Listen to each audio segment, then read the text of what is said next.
खबरों में आगे बढ़ेंगे। अब बात उत्तराखंड की करेंगे। उत्तराखंड के चमोली जिले के थराली क्षेत्र में बादल फटा है, बड़ी जानकारी मिल रही है। जहां आपको बताते चले कि सागवाड़ गांव में 20 वर्षीय लड़की की मलबे में दबने की सूचना मिल रही है और चेपड़ो बाजार में कुछ दुकानें मलबे के कारण क्षतिग्रस्त भी हो गई हैं। ये बड़ी और अहम जानकारी हम आप तक पहुंचा रहे हैं। एसडीआरएफ, एनडीआरएफ, पुलिस और प्रशासन मौके पर मौजूद है और बादल फटने की घटना पर सीएम धामी ने दुख जताया है। सीएम ने राहत कार्यों में तेजी लाने के निर्देश दिए हैं। तो एक बार फिर से उत्तराखंड में बादल फटने की घटना जो है वो सामने निकल कर आई है। उत्तराखंड से अब फिलहाल राहत बचाव का कार्य बड़ी तेजी से चल रहा है और इस खबर पर अधिक जानकारी के साथ हमारे संवाददाता पंकज गहरोला हमारे साथ जुड़ गए हैं। पंकज, उत्तराखंड के चमोली जिले के थराली क्षेत्र में बादल फटा है, क्या कुछ पूरे मामले को लेकर अपडेट?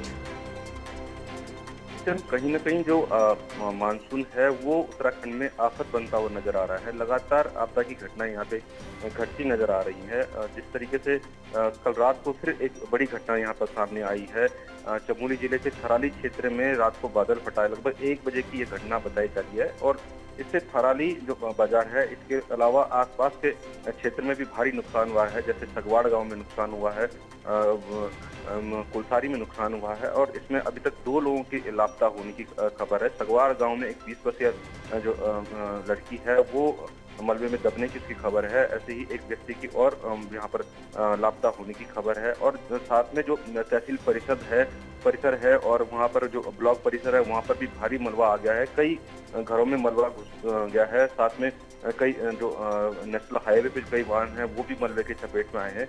थराली जो मार्ग है, ग्वालदम थराली मार्ग, वो भी बंद हो रखा है। सगवाड़ गांव का जो मार्ग है वो भी बंद पड़ा हुआ है। एसडीआरएफ, एनडीआरएफ वहां पे पहुंच चुकी है। स्थानीय पुलिस लगातार रेस्क्यू में कल रात से जुड़ गई थी। तहसील प्रशासन वहां पहुंच गया था, जिला प्रशासन भी वहां पे पहुंच गया है। डीएम चमोली वहां पहुंच चुके हैं। साथ में जो मुख्यमंत्री के कहने पर एसएसबी जो ग्वालदम में रहते हैं वो जवान भी वहां पर पहुंच गए हैं। राहत बचाव कार्यों में तेजी लाई जा रही है। कोशिश किया जा रहा है कि जो ग्वालदम मार्ग है या फिर सगवाड़ मार्ग है उसको खोला जाए और जो लापता लोग हैं उनको ढूंढा जाए। पंकज, इसके साथ ही अगर मौसम विभाग की बात की जाए तो मौसम विभाग की तरफ से क्या कुछ चेतावनी जारी की गई है अभी? देखिए, मौसम विभाग ने उत्तराखंड में कई जगहों पर आज ऑरेंज अलर्ट जारी किया है, जिनमें देहरादून है, चमोली जिला है, चंपावत है, बागेश्वर है। इनमें आज ऑरेंज अलर्ट जारी किया है। ऐसे ही लगभग 25 तारीख तक अधिकतर क्षेत्रों में उत्तराखंड में ऑरेंज अलर्ट जारी किया है और अन्य जगहों पर जो भारी बारिश का येलो अलर्ट जारी किया। तो कहीं ना कहीं अभी 25 तारीख तक यहाँ पर इसी तरीके का मौसम बना रहेगा। लगातार कल शाम से यहाँ पर बारिश जारी है, अधिकतर क्षेत्रों में बारिश जारी है और कहीं ना कहीं जो इससे आपदा की घटनाएं भी बहुत घट रही हैं। जिस तरीके से थराली में ये घटना सामने आई है और उससे पहले कल जिस तरीके से चांद चट्टी में कृत्रिम झील बन गया था, उसके भले उसके शाम को निकासी हुई, उससे भी बड़ा नुकसान उस क्षेत्र को हुआ है। पूरा कस्बा जलमग्न हो गया था। शाम को जब वहां पर किसी तरीके से झील को रिलीज किया गया है, लेकिन आज ये बड़ी घटना घटी है। यहाँ पर 2 लोग थराली में लापता है, लेकिन जो जान माल का नुकसान है वो भारी है, क्योंकि बहुत सारा नुकसान हुआ है। अलग अलग जगह पे ये नुकसान हुआ है। बादल फटा है और अतिवृष्टि हुई है। तो चेपड़ों हो गया, सगवाड़ हो गया, कुलसारी हो गया, अपर थराली हो गया, थराली का मार्केट हो गया, यहाँ पर भारी नुकसान हुआ है। जी पंकज, जो लोग लापता बताए जा रहे हैं उनके तलाशी के लिए किस तरीके से अभियान चलाया जा रहा है? कौन कौन सी टीमें लगाई गई हैं?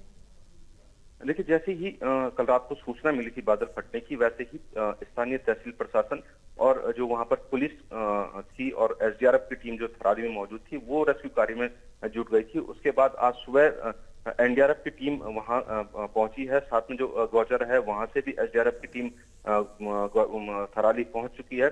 साथ में मुख्यमंत्री के कहने पर जो एसएसबी है ग्वालदम में वो भी सर्च ऑपरेशन में शामिल हो गए। कोशिश की जा रही है कि जो 2 लोग लापता हैं उनको जल्द से जल्द ढूंढा जाए, क्योंकि जो सगवाड़ गांव में एक 20 वर्षीय जो लड़की है वो भवन के मलबे में बताया जा रहा है कि वो दब गई है। और दूसरा जो चेपड़ो बाजार है वहां पर जो भारी बारिश हुई है, बादल फटने के बाद जो मलबा आया है उसमें उनको लापता बताया जा रहा है। चेपड़ो बाजार में भी भारी नुकसान हुआ है, कई दुकान और कई घरों में वहां मलबा घुसा हुआ है। तो कोशिश की जा रही है कि जो पहले जो मुख्य मार्ग है, जो जहां से ग्वालदम या कुमाऊं के लिए जाया जाता है, उस मार्ग को जी खोला जाए। साथ में जो सगवाड़ गांव है वहां से वहां पर भी मार्ग खोला, जिससे कि वहां पे भी आपदा राहत कार्य में तेजी आए। जी। बिल्कुल पंकज, बहुत शुक्रिया आपका हमारे साथ जुड़ने के लिए और तमाम जानकारी साझा करने के लिए।